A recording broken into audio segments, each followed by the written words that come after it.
listening to the PRO Media Network. The next level in entertainment.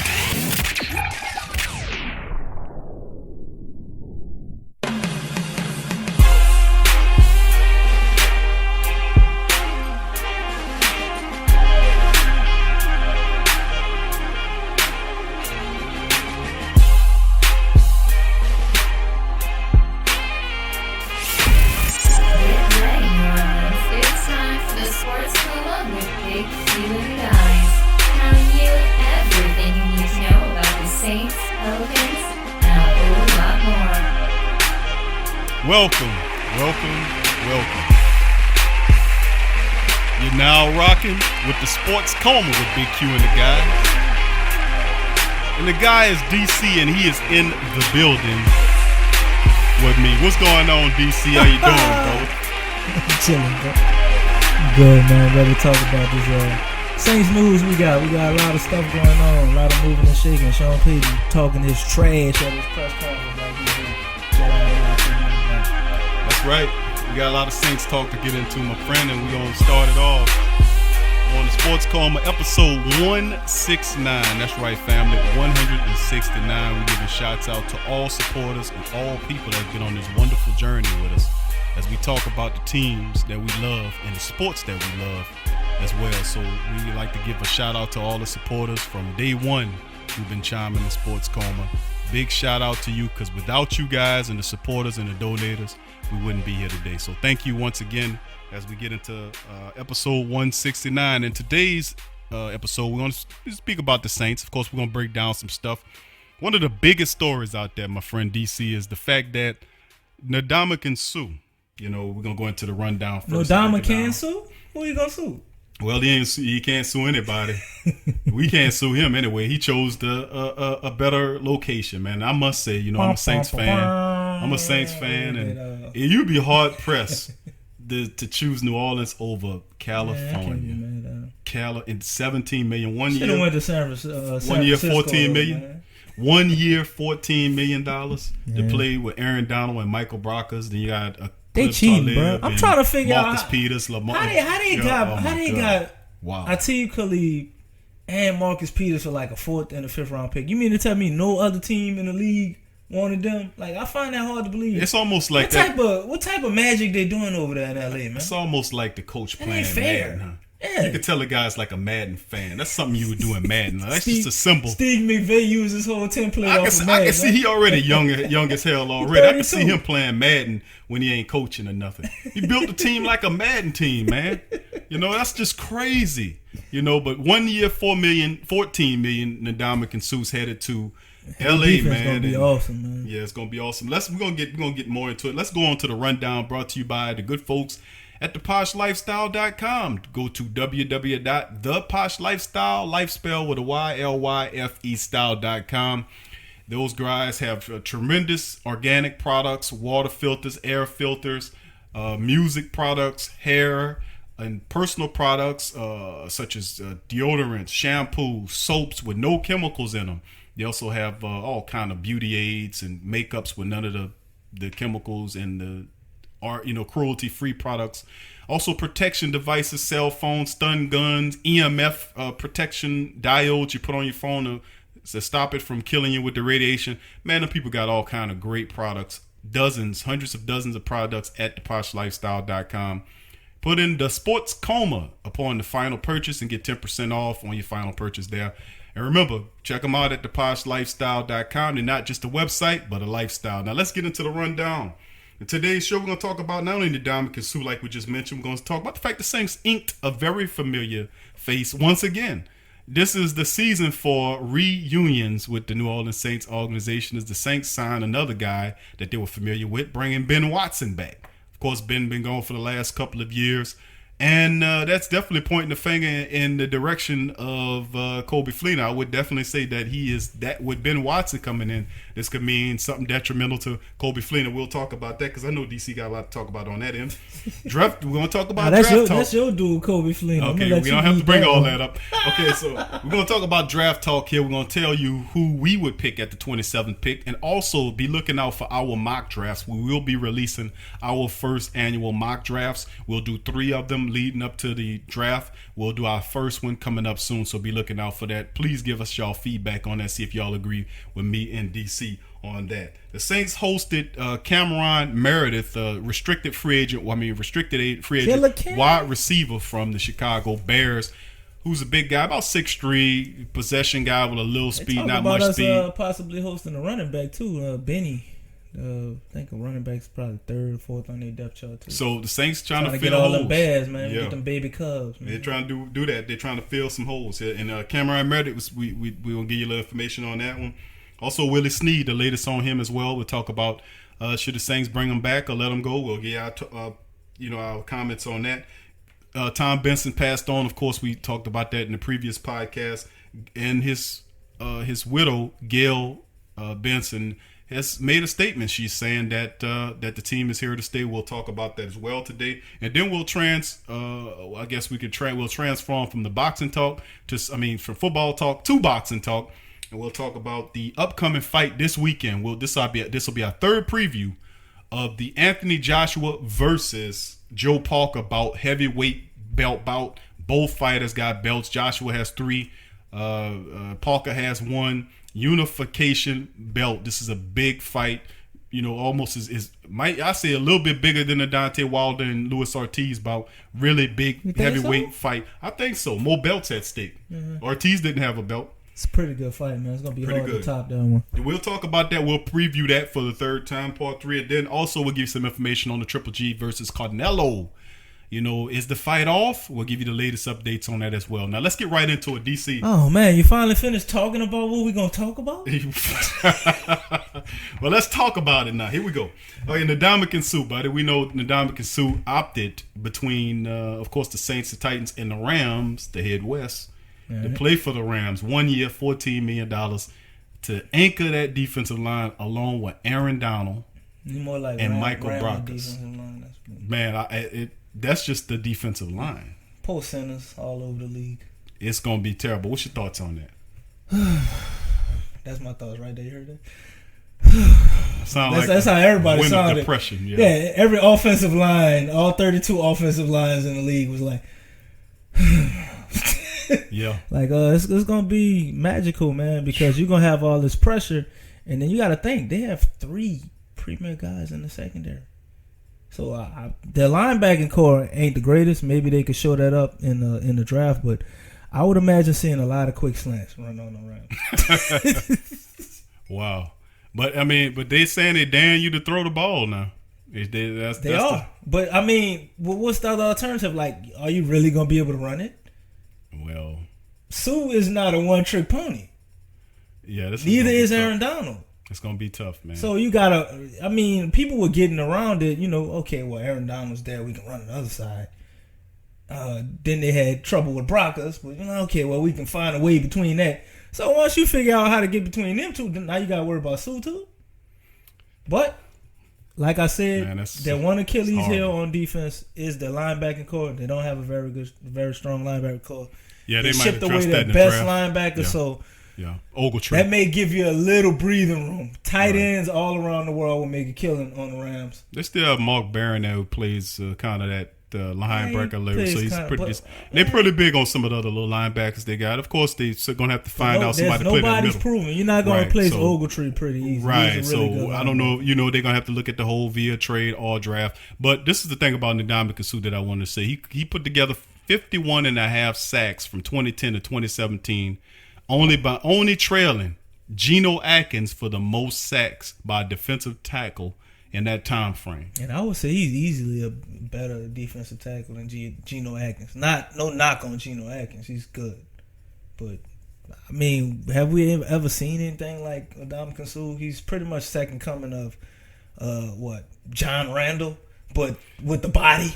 Yeah, he's like, I would say John Randall's a Hall of Famer, but then John Randall was the first guy I remember getting sacks like that as a D tackle. Yeah, then you had what we had with Leroy Glover, and you had Norman Hand doing this thing. Yeah, but John Randall. And then Randall you had Nick Fairley was terrible, and Suh. That was the next ones up as far as getting the sacks. You had the Williams brothers and Kevin the Vikings and that was Pat, pretty good. Yeah, Kevin they weren't getting sacks like that. Yeah, it was just run stuff. Right. I ain't seen the sacks tally up until you seen Suh. Right. and Nick Fairley. True. And it really, a lot of it was Suh. True. It's saying also that he recorded 55 run stuffs, the most by any interior defensive lineman. He also ranked 7th among all NFL players with 26 batted passes and first among defensive linemen with 6,773 snaps over 8 years. So even though they say he take plays off, he's still in the top. How long he been? Well, you talking about the snap count? Yeah. 6,773 snaps over the last 8 seasons. All right, he gonna be out. That's first among defensive linemen. He gonna be out with an injury when we play the Saints. We gonna be all right. All right. Well, that's wishful thinking. But that's anyway. Just for that one game, I don't want nothing bad to happen to him. But pretty much that's all our hopes was to imagine having Suh alone at defensive line with Sheldon Rankins and Cameron Jordan and Okafor. It wouldn't happen. It's not meant to be, people. So. Well, we're gonna keep on searching and keep moving, and we'll just have to kick the Rams' butts when we get an opportunity to play them. So, anyway, we're gonna sue them. Let's move on to the next Saints item we have. We're gonna talk about a guy that's coming home back to New Orleans, and that is at the tight end position, Mr. Benjamin Watson. Man, He's you coming saying back. his name wrong, man.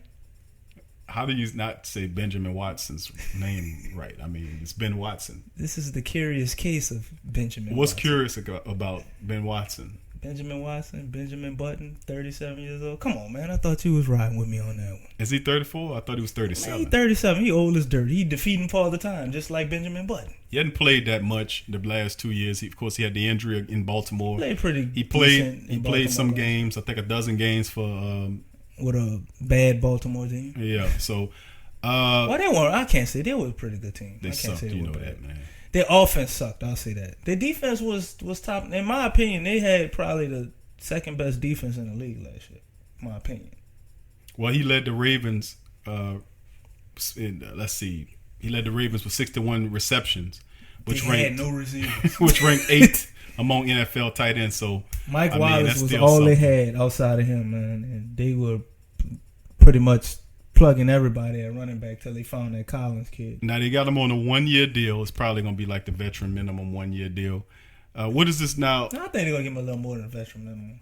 Perhaps, like maybe a little bit more. But he definitely wanted to come back. Now, if Ben Watson, now you signing Ben Watson, you still have Coby Fleener here. Okay, so the question is now, what happens to Coby Fleener, and where do Ben Watson fit in the starting rotation? Does he start, or does Josh Hill start over Ben Watson? I'm going to ask you a question. You want to answer my question by asking me a question? Yeah, let's go. It's a pretty rhetorical question. But let's go then. Have you ever seen a starter in the NFL get paid, about $11-12 million and be on the bench? Well, Ben Watson is not getting paid $11 million. I wasn't talking about Ben Watson. You're talking about Coby. I'm talking about your partner.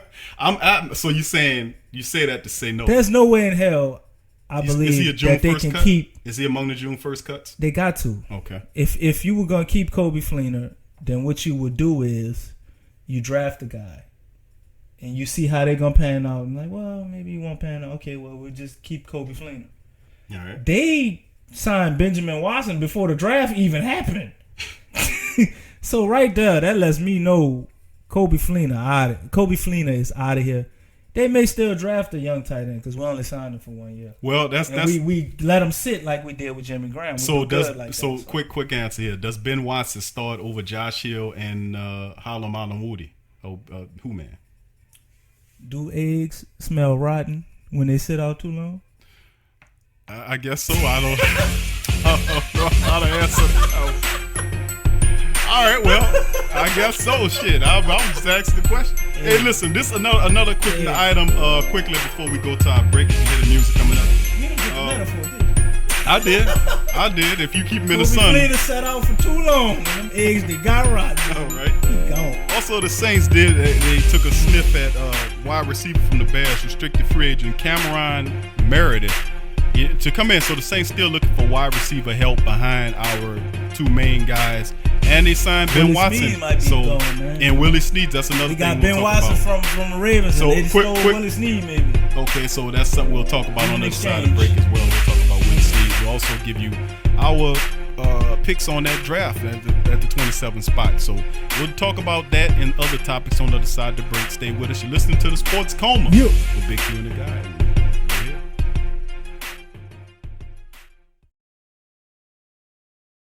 What's up, sports world? Here, 10A Music is available now. All kind of the latest downloadable mixtapes. So what are you waiting for? Head on over to theposhlifestyle.com. That's The Posh Lifestyle, life spelled with a Y, Lyfe style.com. Put in The Sports Coma for the 10% discount on your purchase. It's a win-win. So get your mind and body right with The Posh Lifestyle. Get all the latest news and updates from your New Orleans Pelicans at the Pelicans Eye View, the new and official Pelicans Daily Journal, covering everything Pelicans. Attention, everyone. Get breakdown on games, free agent signings and potential moves, unbiased opinions and straight up facts with statistical analysis from G Valley. Go to www.thesportsdaily.com/Pelicans-I-View. Wow, what a huge honor it is to be named NBA 2K18 Legend Edition cover athlete. I really wouldn't be here without the guidance, love, and support of my mom and dad. Also, I'd like to thank my coaches, both college and professional. But most of all, I'd like to thank Kobe Bryant.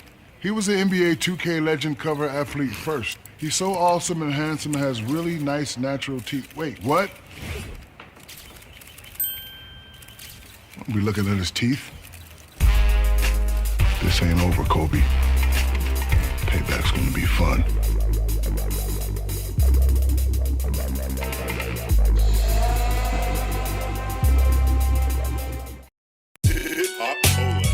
Let me tell you about a news site that carries the news that you would want to know. News that's not the same as the rest of lamestream media, but a site that lets you know about the most important news on health, economics, tech, entertainment, science, food, sports, world news, positive living, paradigm shift, and a lot more. Go to theposhreportonline.co.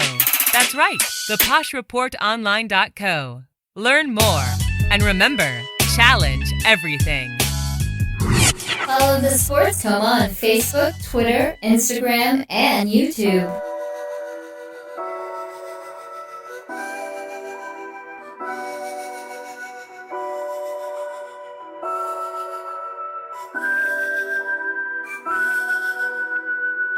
You're listening to the Sports Coma with Big Q and the guys on the PRO Media Network. Welcome back to the Sports Coma with Big Q and the guy is DC chilling. And inherited his teams, and of course she made a statement that was very profound to the city of New Orleans about those particular teams, because a lot of people was kind of upset. Appalled that people thought that she would move the Saints up. Right, but see, that's what why happened. They would think that, because we had a history of things similar to that. But with her. If anybody has been paying attention to the New York Giants, I'm sure people don't value owners' speech, because they say one thing and do another. But right. I don't think she like that though. Right. So we're gonna read somewhat of her statement that she said here. Now we're gonna start it now. She said, quote, "I don't think there is any other choice. I think that the only thing we could do is to keep his legacy alive. Where else would you go? I'm from New Orleans. My husband was from New Orleans, and we're just like one big family over there." She also said, "It's disappointing to think that somebody would think that I would mess up his legacy, but I guess everybody has their opinion. But I would never sell." You tell him, and Gayle. she said, "No. He left an incredible footprint for us. Everybody that's in this place is going to stay in place. All the employees, all the vice presidents, everything that we've done is going to continue. I don't want to change anything he's done. In my mind, it was so perfectly set up that there's nothing else to change." And there's, that's some of the statement that Gayle Benson put out. So, hey. You hear that, Mickey Loomis? You do whatever you want. So there it is, people. That's straight from the mouth of Gayle Benson, the new owner of the New Orleans Pelicans and the New Orleans Saints. You know what? I think a lot of people. She's saying that the team's going to remain in the city. So, big ups to her for that. I think a lot of people don't realize that she's been with Mr. Benson the whole time. Like, every time you seen him, you seen her. Like, she's already been performing owner's duties. Clearly. Yes, she has. She's been at the owner meetings when he was there. He's had a lot of stuff going on. She was always the stand-in. Yeah, so right. This ain't nothing new to her. She's been groomed for the position. Right. Without about it. Yes. She's just going to continue the same thing that's been going on. For all we know, she might have been calling the shots for the last 2 or 3 years now. Right. He was sick during that period of time. So there it is on the talk dealing with Gayle Benson. So big ups to her for that commitment. Also to talk about other You ain't things. gonna talk about Thomas Morris there cutting his hair? Well, I mean, that was an honorable gesture, but we're going to talk about Willie Snead. We'll get into our discussion about Willie Snead and the fact that he's out there. The Saints signed the lowest tender. Of course, whoever signs Willie Snead, the Saints won't get any compensation for it. But with them looking at Cameron Mereidith, we covered that in the previous segment, about Willie Snead. Should the Saints make a gesture to bring him back, or what you think about Willie Snead? He done burned his bridges? I think Willie Snead duked it on himself last year by missing them 4 games, and then not only missing them 4 games, he came back out of shape, number 2, and when he got in shape, he couldn't perform. So I mean, he made 3 errors. Right. But in the same if season, I had to say one thing, that's a glimmer of hope for him, and probably one of the biggest players of that Vikings game. Guess who Drew Brees threw to, and guess who caught the ball and converted on 4th down? Willie Snead was the man. Yeah, he was. You're true. That's true. If we can bring him back, if nobody wants him, I say bring him back. You know, $2 million was $2 million, man. Bring him back. But if we got $2 million is $2 million. 1.9 to be exact. We borrow $2 million from you, that DC. All right, you got it tomorrow, bro. Get it back. All right. But I'm gonna need it back in $3 million. $1 million interest? Boy, you worse than the Rochos. I mean, but go ahead. What you were saying? But yeah, if we could bring him back at that price and nobody want him, I say keep him. But if it turns into a bidding war, I mean, let him walk. I'm gonna be honest. The offensive line and wide receivers is something that the Saints never had an issue finding. We can always find a guy like Willie Snead. He's the Lance Moore type role, and we've had a lot of guys that fit that role. True, very true. I mean, he is that guy. I mean, you talk about Jerome Pathon, you talk about Lance Moore, you talk about guys like Willie Snead. To be honest, I think they're going to draft a guy. The next Willie Snead? Nah. A guy that's better than Willie Snead? I think we're going for the Alvin Kamara 2.0 wide receiver. That's another topic, so let's stop it right there with that, and then we'll proceed by going in. Oh, you're trying to muzzle me, man. Well, you be going. Sometimes you got to kind of. I was trying to put it together. So this the thing we're gonna talk about now. The next segment, I mean, this next topic will be the draft talk. Okay, the Saints coming up, 27th pick overall. Of course, I made mention of the fact that we will be doing mock drafts. We'll do a mock draft and we will post it real soon. Probably in the next 5 to 7 days, we'll have the first mock out, and we'll be doing 3 of those mock drafts, full first round drafts, where we cover all the teams, and then we'll do a Saints complete mock with just all Saints, how many picks they got, 1 from 7 rounds. So we'll do one of those as well. And we'll be releasing those in the next 5 days. But anyway, draft talk now with that. Of course, the Saints have signed everybody they need to sign, DC. Pretty much they done filled a lot of holes on the team. They got their middle linebacker in Demario Davis. They got Patrick Robinson to come in to play at the slot position to fortify the young cornerbacks we have. They brought in Kurt Coleman to replace Kenny Vaccaro. They have Jeremiah Bushrod to take on Cio Calamene's role on the offensive line. And then where they were weak at the tight end position, they bring back a steady type, veteran type end, tight end and Ben Watson. So the Saints have really filled a lot of holes, not to mention the re-signings of George Johnson and Alex Okafor. So the Saints have really done a terrific job in not only just solidifying the team, but also keeping the dynamics of a winning organization together with some of these guys that were here that know what it takes to win, what the team is expecting going forward. Nothing but championships, baby. That's the next. This is that should be the mantra of the upcoming season. Championship or bust. Super Bowl or bust. Super Bowl or bust. That should be the mantra. But anyway, going into the draft talk, looking at the 27th pick, the Saints currently sit. What would you take with all of that said, with all the guys that we done signed? Who do you now select with that 27th overall pick? Well, it kind of depends, man.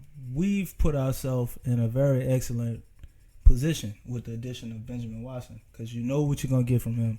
At the very least, I'm pretty sure Drew Brees can get 500 yards, 4 touchdowns out of him, just like we had in Baltimore. And if he did do that, that would be more than all our tight ends put together last year. So that's good. So we don't have to draft a tight end in the first round, which I never believed. I've adamantly spoke against that the whole time. Saints ain't drafting no tight end in the first round. Just ain't happening. We need a pass rusher still because we don't know what Okafor is going to bring. And even with Okafor, we still need a rotational guy to come in there from time to time. Well, he signed a 2-year contract. George Johnson had a 1-year deal. So well, you got George Johnson. Stuff, he's okay, but George Johnson, you don't know what that's going to look like this year. We need a solidified guy going down the line to pair up and let Cam Jordan groom to be the next him. All right. And Cam Jordan kind of, you know how it goes with pass rushers. They flip-flop. Right. Yes. They go from number 1 to number 2, and then the other guy goes to number 1 after a while. Right. So we need that guy. And I'm hoping a guy like Arden Key, which is very unlikely, could fall to 27. That's who I would take. Right. Okay. But if that doesn't happen, I have another guy which I'm kind of against us taking a receiver, but I like this guy, DJ Moore, man, from Maryland. I think he fills kick return, punt return duties. And we also have that gadget guy in the slot that you could throw bubble screens to. But you'll take him missing. So you'll take him over, let's say Christian Kirk is there. I take him over. I like him better than Kirk. I think he's better than Kirk. Okay. Way better than Kirk. Okay. The guy from SMU, maybe not, but he's better than Kirk. I don't think. I can't remember the SMU receiver's name. He's not gonna be there. But if we can't get him, I say we wait around and we can get the wide receiver from Memphis, who's also an excellent receiver, man. You got his name? His name. I had him. But, okay, I forgot his name. That wide receiver playing for Memphis, man. He was very excellent, but Memphis ain't really a good team, low level competition. I think he might slide to the middle rounds or so. But that's going on to other ones. I'm gonna have to put that, I guess, in my mock draft, right? Yeah, you can definitely add that in there. So what you're saying is you would take if Arden Key's not there. Arden Key, number 1, baby. If Arden Key's there, let me ask you this. No, let me tell you. Let me tell you the truth. Okay. Here you go. Okay, come on with it. If Lamar Jackson is there, which I'm pretty sure Lamar Jackson's not gonna fall out of top 15. All these people sound crazy talking about he going in the second round, but let's say it's a crazy day and Lamar Miller is there at 27. I would definitely take him over everybody I just named. Okay, let's say Arden Key is not there, and Darius Geis is. Do you take Darius Geis with the 27th overall pick? Why are you trying to make me be the bad guy, bro? I'm just asking the question because I've seen a lot of mock drafts have Darius Geis slotted to come off the board the late first round into the high second round, middle second round. I think it would be a very if Darius Geis is there and we talked about Mark Ingram. Let me speak. You overloading the question. I'm setting you up. Oh, you overloaded. I'm setting you up. You done set me up already. Now the alley-oop in the air, baby. Let me dunk. Okay, go ahead, Andy. All right. If Darius Geis is there, a lot of Saints fans may be pissed off, but so were you.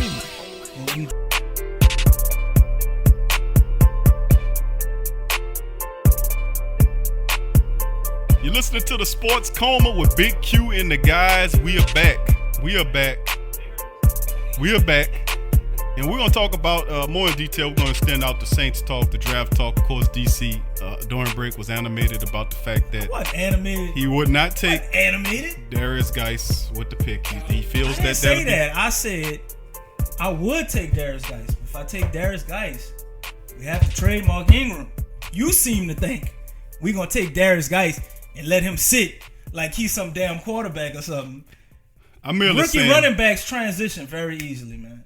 If you get Darius Geis, you got to trade Mark Ingram, man. Point blank period. You gonna walk at the end of the year for nothing. That's not a rule saying that you have to trade. It's a Saints rule. It's no rule. It's a Saints rule. The bottom line is we'll do the same thing like we did with Reggie You Bush could use 3 running back system. No, you Saints can't. have done that before. Not with a guy Mark like Ingram. Geis, man, Can I finish my point? Mark Ingram and Alvin Kamara are basically 2 starters that play. They play 1 and 2. They're in there at the same time on many plays. If Mark Ingram or Alvin Kamara got hurt. Remember when I put it to you like this: when Alvin Kamara got hurt, remember that game against Minnesota when he got hurt?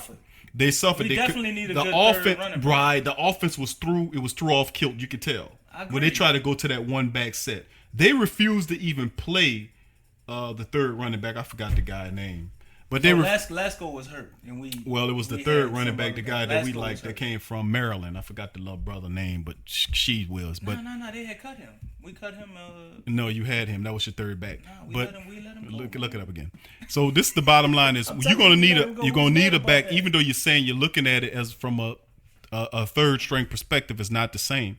Those two guys are looked upon as being starters. They're in the backfield at the same time. They're comparable. You're going to need a guy to come in to do much of the same of both those things that those guys do. Darius Miller does a little what Mark Ingram does. He does a little what Alvin Kamara do. Darius Geis. You're going to have a guy. You're going to have a guy that can do that, and you need depth in that position anyway. So that's just merely my take is you don't want to take him. That's up to you. But Darius Geis. What are you talking about, man? This man putting words in my mouth. Darius Geis. I don't think you have to get rid of Mark Ingram. Said. Yes, you do. Got 1 year left on his contract anyway. So all the running backs. I think that you set yourself up anyway. Every young running back. You got to reset this roster anyway in a year, right? Every young running back that comes in the league, when you look at all the leading rushes, that don't have to be the case for the Saints. When you look at all the leading yards from scrimmage and all of that. It's always the young guys with running backs. Running backs have a 5-year shelf life, typically.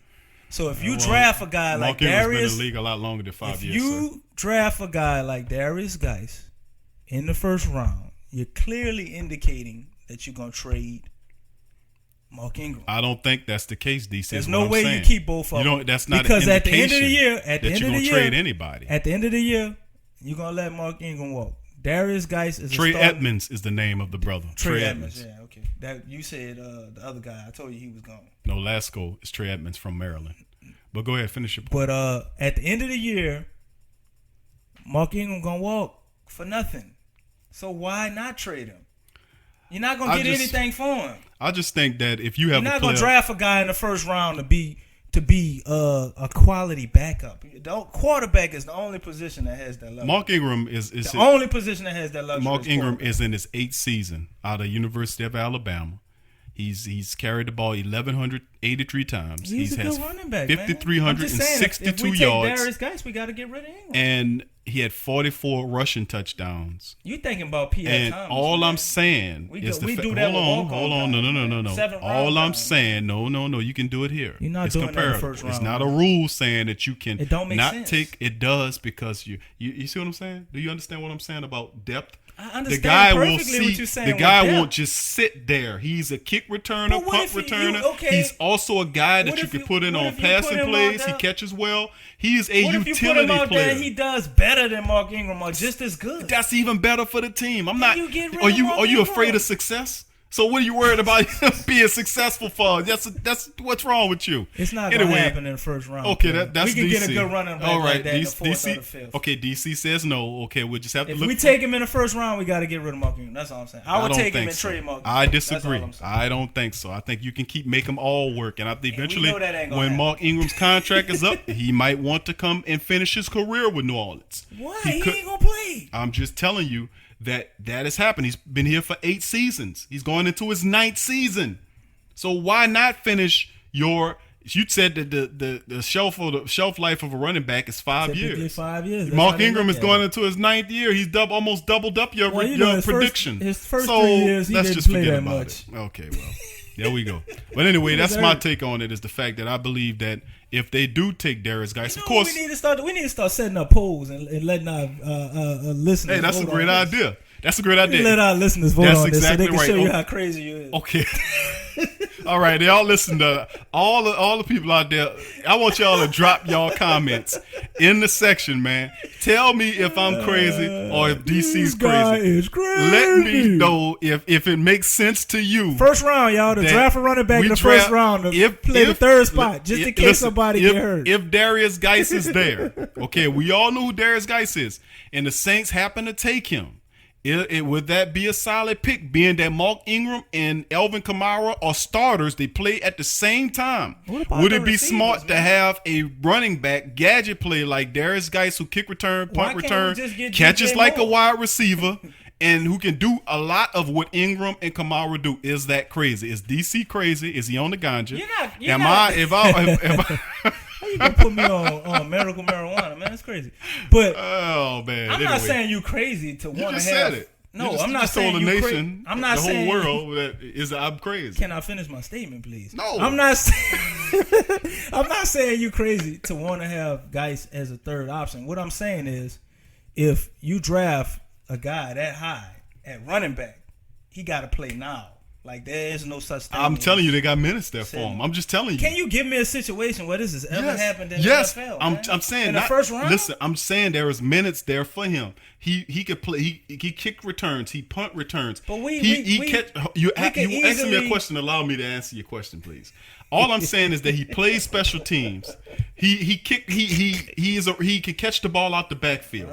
He can run over people. He does a lot of the similar things that Mark Ingram and Alvin Kamara do. And then couple that with the fact that Ingram is in his 9th year as a running back. That's why you trade him. And he has 1 year remaining on his contract. Why would you not make this move? No years. This is the last year right here. 1 year. This last year. Right. It's a 1 year. Ain't no years left. This is the last year. That's what I said, sir. So I say, turn up DC's headphones, please, somebody. I hear him. I don't think you heard. He over here talking this poppycock. But go ahead, finish your statement. We got to talk about it. I say you trade him because you're gonna have $5 million tied up in Mark Ingram, and you got a guy. But this is all potential based. We don't know how it look till you get him. But potential wise, I think Darius Geis has the ability to be better than Mark Ingram in the long haul. So you're looking at somebody that could come in day one and be a starter for you. Which, if he'd had 27, it'd probably be really lucky. Anyway, I don't think he's going to be around. But you got a guy that can be a starter, and you want to keep the other guy that's going to probably walk anyway, because you think Mark Ingram going to be happy to split carries 3 ways, like for real? And he not going to be the top dog after what he did last year? That's going to be a lot of animosity going on. Because, Alvin Kamara going to get his touches because of what he can do. And if Darius Geis is who we think he is, like he was at LSU, there ain't no way in the world, man. You need all 3 of those guys. A guy that you want for depth, we would love to get a guy as good as Darius Geis. You just don't want to get him in the first round. You would probably want to get a guy out the 5th or 6th round, and then you can justify having that around. How much you gonna pay him to be a third depth chart? What do they make at the 27 pick? Ain't that like $2 or $3 million or something? Not a lot of money for him to be that. It's like $3 million for some guy to be the third guy, man. Yeah, but you're sitting. You keep thinking like he's going to be riding. I'm thinking about the finances and everything. They're not going to do it, bro. I disagree with you. And we still would need a wide receiver. We still need a wide receiver. But that's what you got the rest of the picks for. That's what you got the guy from DJ Moore from Maryland. I wouldn't be mad if they did it. I just don't see that happening. He's not rated as a first round wide receiver. Okay, well, answer this to me. You would pick him over a guy Kirk out of Texas A&M. Why we didn't keep Reggie Bush? I can't speak about that. When we drafted Mark Ingram, it's the same scenario. It was a different. This is a thick roster. They just same 3 running backs. Right now, they just looking to depth. I'm just telling you honest. They're looking. They got rid of Reggie Bush and signed Darren Stroles, man. So I mean, that's just. I'm looking at it from an economic standpoint. I'm looking at it from a standpoint of we got a back that's been in the league for 9 years. Even though he was hurt the first couple of years. Matter of fact, you have a final 1 year remaining. Can I tell you? As soon as Mark Ingram got drafted, Reggie Bush said, "It was a pleasure being in New Orleans with y'all. Thank y'all. I'm out." He knew it. But that's not the same. You're not gonna draft a guy. You can't equate Reggie Bush and Mark Ingram in the same. No, I'm equating Reggie. That situation was totally different, bro. I'm just saying, you got a guy like Darius Geis, bro, who to me, college career was just as good as Mark Ingram. He didn't win the Heisman because he had a lot of other amazing players around him, but he did put up a kind of Heisman-like campaign. So you can't really not put it in that context. I just don't know what you mean, sir. All I can tell you is that looking ahead, this is the final year of Mark Ingram's contract. I got it on Sport Track now. $5 million. $4 million. Base salary. Put the change on it. We got to round up, baby. Base salary is what the roster bonus is. $4 million flat. We're not talking about that. We're talking about street salary. $5 million. Okay, street salary that's affecting the bottom line. $4 million. That's all he got left. 1 year left on his contract. He's 28 years old. He's been with the team going on his ninth season. My case is we can re-up with Mark Ingram, or we can get a cheaper version of Mark Ingram to tie with a young Alvin Kamara who does a lot of the same things. You think about it. Hit us up on our comment section. Let us know what you think about the whole situation. It's not a bad idea, but you conveniently leaving out that first round draft pick that we're going to use for it's really actually, it's a 27 pick. It's more like a second round pick. It's a first round pick. Okay, so let's get it right. It's in the first round. It's a second round pick. It's in the first round. At the bottom of the second round. We don't pay. What you gonna pay? What you gonna pay a 27 ranked player? What? A couple million? And you talk about fourth? Come on, DC. The numbers don't equal, brother. You know, I'd be a better general manager than you would be. But anyway, we'll be back on the other side of the break. We're gonna talk some boxing. Stay with us on the other side. Thank you. I'm a Saints and Pelicans fan, so the only podcast I can get my fix is the Sports Coma with Big Q. The guy's intense, funny, and they always keep it real. Check out the Sports Coma with Big Q and the guys.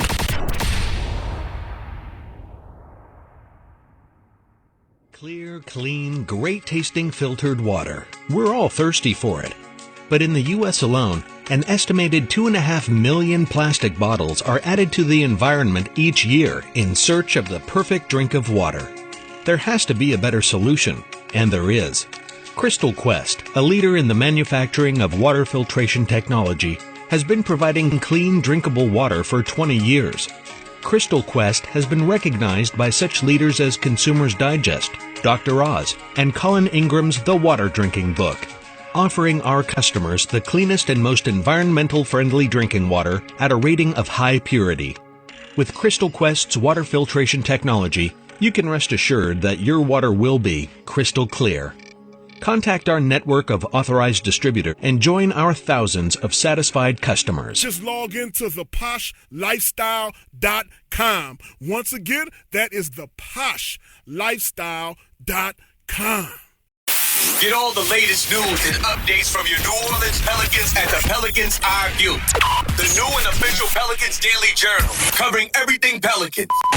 Attention, everyone. Get breakdown on games, free agent signings and potential moves, unbiased opinions and straight up facts with statistical analysis from G Balance. Go to www.thesportsdaily.com/Pelicans-I-View. Follow the Sports Coma on Facebook, Twitter, Instagram, and YouTube.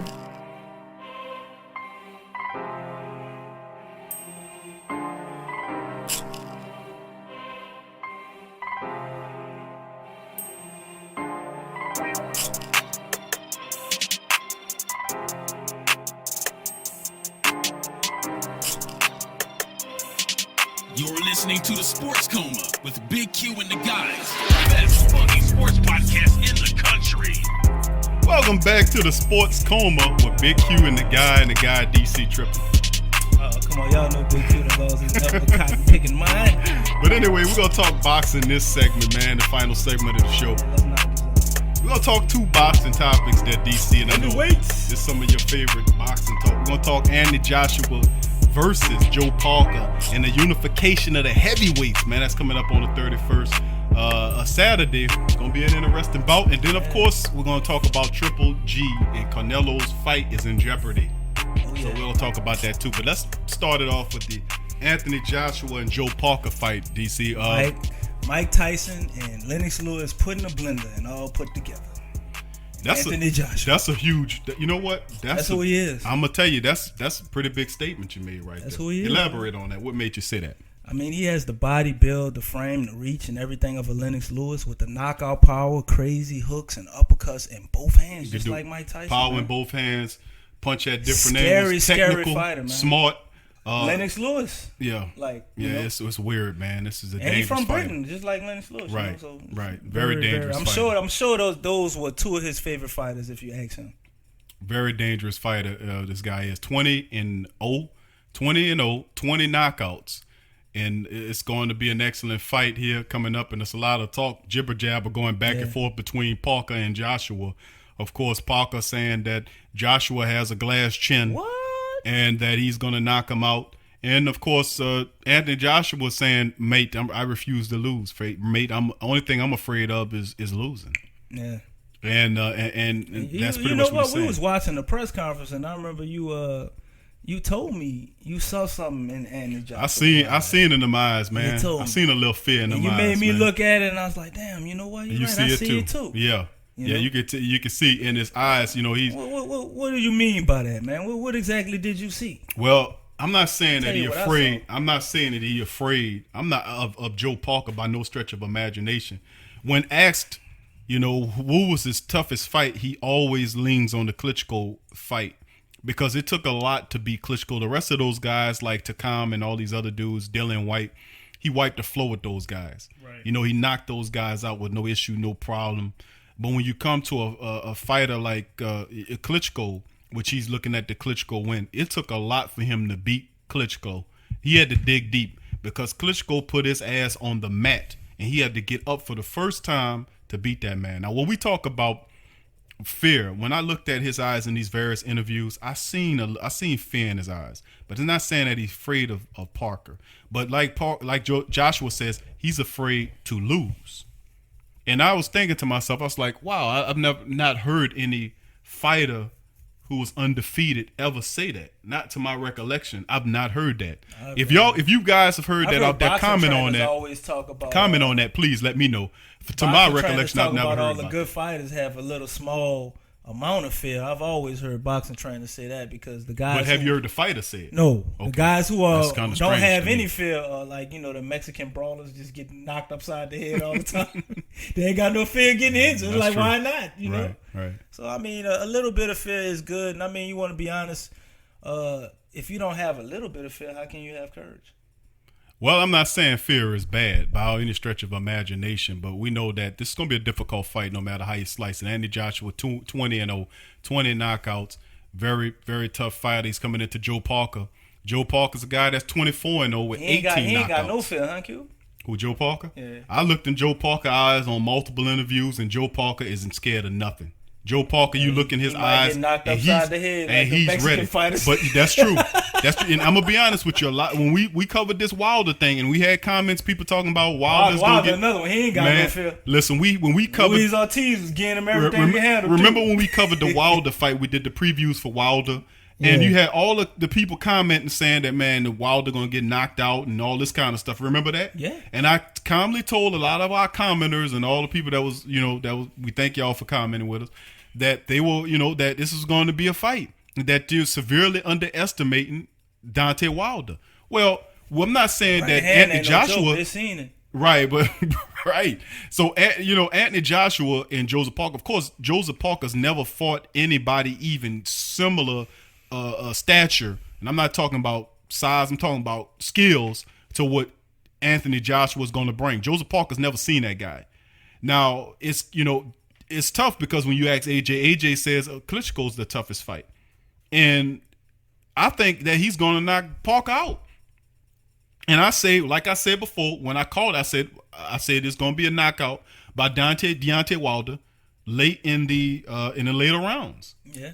I called that. So, and I'm saying the same thing here, but I might say between the 8th and the 10th round that Parker is going to be floored. He's going to get knocked out by Anthony Joshua.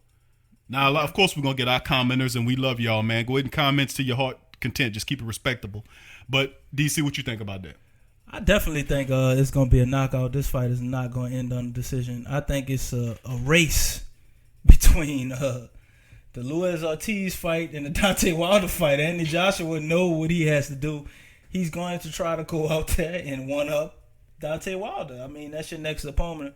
Why not kill two birds with one stone? You can have a psychological mind game going on with that as well. I fought a better opponent than you, and I put him down quicker. So Anthony Joshua is not going to headhunt because he's a very smart fighter. Yeah, but if he sees an opportunity to put Parker down, lights out. But we also can't sleep on this either.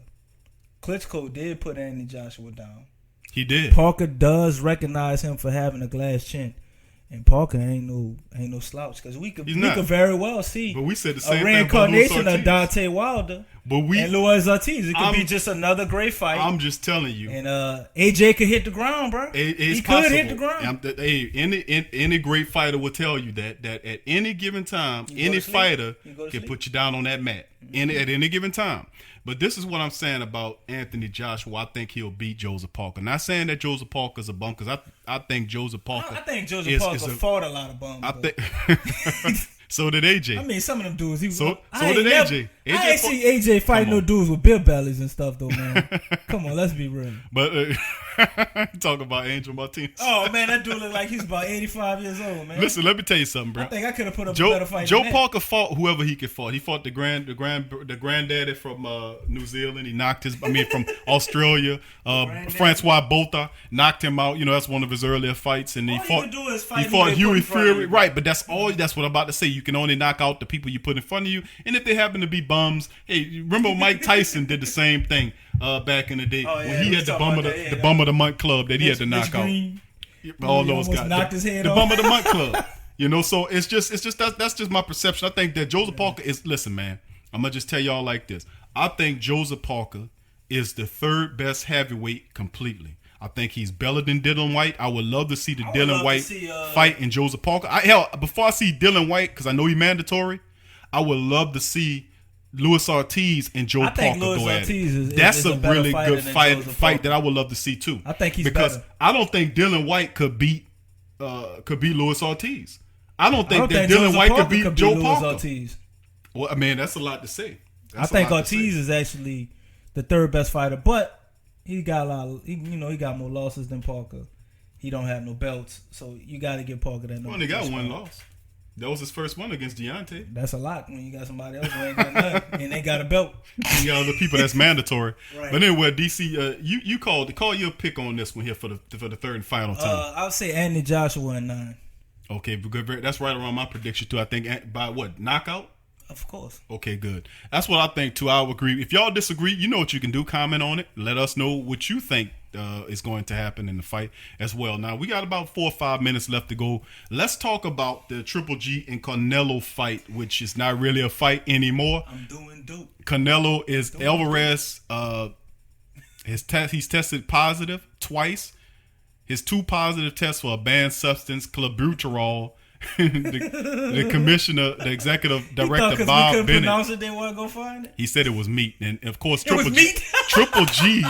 What type of meat? Triple G went off on him. You know, what I just want to. What type of meat is that? Hey, I don't know, brother. But the only thing I can tell you is that they suspended boy him. eating kangaroo meat. The commission issued the suspension per its regulation in the midst of an investigation after Alvarez twice tested positive for clenbuterol in random urine tests conducted by Voluntary Anti-Doping Association, the ADA, in his hometown of Guadalajara, Mexico, on this February the 17th and February 20th. So he had, within days, he failed 2 tests within days of each other.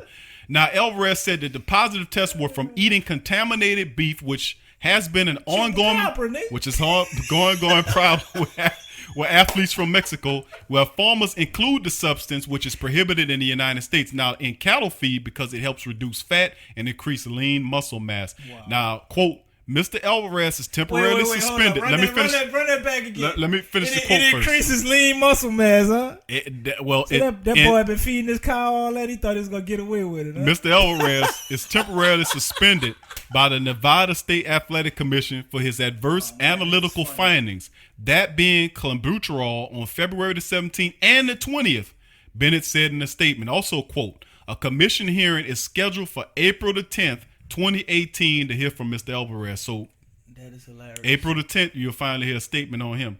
Now, the commission has already required Alvarez, who's 49-1-34, with 34 knockouts, that is, 49-1-2 with 34 knockouts, who is now training in San Diego to undergo more rigorous testing. But at the hearing, he will face questions from the commission about the positive test. So we're going to be looking out for that. Now, Bennett is a former FBI agent, already interviewed Alvarez in Las Vegas last week as a part of the investigation and told ESPN that he is being cooperative, but the commission will have the final say. If Alvarez, the highest profile boxer ever He's the highest profile boxer ever to test positive for a performance-enhancing drug. Can't convince the majority of the 5-person panel that his positive tests were because of contaminated meat. He could be suspended for a time between 6 months and 2 years. So that's a little bit of it. DC, before we chime out, we got less than a minute to go. Thoughts on that? I told you last time that boy trying to win by any means necessary. They got him canned. He got him a cow and he fed it Cabuterol, and he's like, I'm gonna get the benefits of these steroids through this beef. In other words, people, I got an excuse. In other words, people, stay tuned. I mean, because this could get worse before it gets better, and of course, I don't think we're gonna see Canelo ever. It might not happen this year, so we'll keep an eye on it. But anyway, thank you for joining us tonight on the Sports Coma with Big Q and the Guy. And once again, stay off that chupacabra. Once again, thank y'all to all the donators and supporters of the show. Subscribe, like, and share the show. If you want to donate, go to www.patreon.com, the PRO Media Network for donations. From me, DC, peace. You're listening to the PRO Media Network, the next level in entertainment.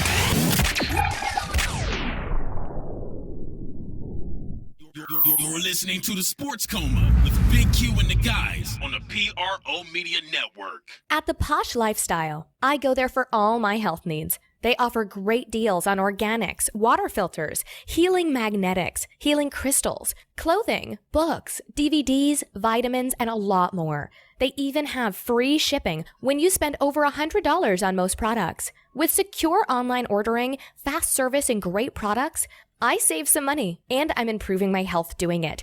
It's a win-win. So do what I did. Go to shop.theposhlifestyle.com. That's shop.theposhlifestyle.com. That's shop.theposhlifestyle.com. So upgrade your lifestyle with The Posh Lifestyle and love what you do.